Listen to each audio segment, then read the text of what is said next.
based on what they're showing us, it seems very fake when we're being presented with things like the moon landing footage, and you've only got to look at it with a critical eye to see that it's done on a set. Hi, I'm Nathan Oakley and I'm a flat earther. I run several YouTube channels, I interview people about the subject, and I've been doing it for about the last couple of years. In my last career, I was travelling around the world as an international sales rep, and as I travelled around the world, what I observed on almost every flight was the same thing, which was lots of people staring at the back of their headrests and observing the latest movie, drinking booze, falling asleep, whereas I would actually be at the back of the plane looking out at the emergency exit window, which had the widest viewing angle, and observing the flat plane below. That being the case, when I came across a Math Powerland video on YouTube and he uttered the words flat earth, not in ridicule but in the same context as we're talking about today, it immediately was a eureka moment. I mean, I literally went and woke my wife up and told her that the earth was flat.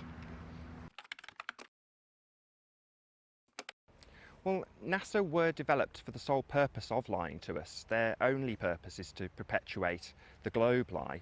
Every single story that is told by NASA has the subcontext that we live on a globe. The way they're faking things is with top of the line, absolutely cutting edge studio techniques like were used in the film Gravity. So they're using trapeze, they're on high wires in order to fake us for as long as humanly possible. Well, that's a good comparison because the blockbuster movies bolster the NASA fakery. If you're watching Guardians of the Galaxy or Star Trek or Star Wars, the basis of that is that you are on a spinning globe. So the fact that Hollywood perpetuates this meme, this lie, this spinning globe lie, is the over-the-top suspension of disbelief.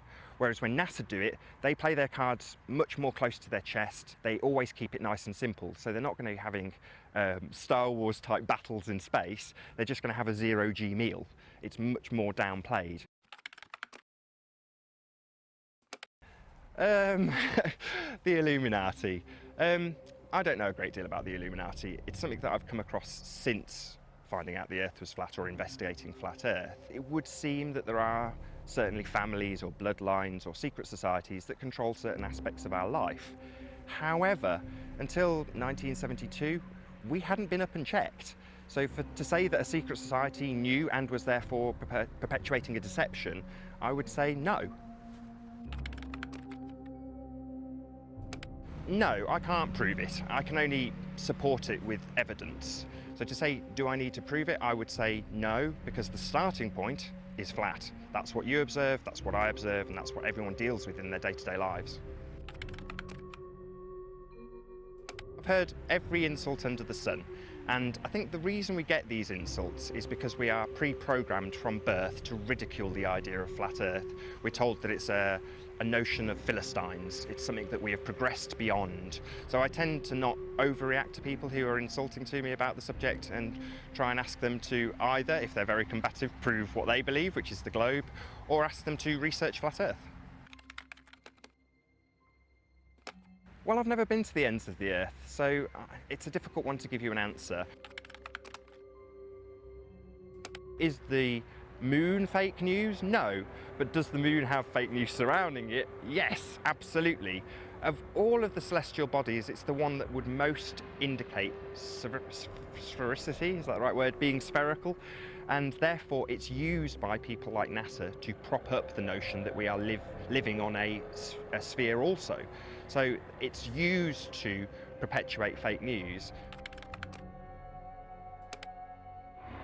Do I get ridiculed now? No, it doesn't seem to be the case. A couple of years on, it's more like this, people actually wanting to know more information about the subject and doing a bit of research themselves. So I think it seems things have progressed. I don't have an actual explanation for how the seasons work. I don't know what the sun is. Same technically goes for the moon. I don't know what the moon is. And further to that, I don't trust any of the maps that they give us. Absolutely, it is fundamental to our state of being, it is fundamental to our existence. If we said they are right, the perpetrators of the lie, if you like, are correct, then we are absolutely and totally insignificant. We are a speck of dust in a soup of nothing, expanding into a massive infinite space of nothingness. Whereas the converse is that we are in an enclosed system, therefore we're it.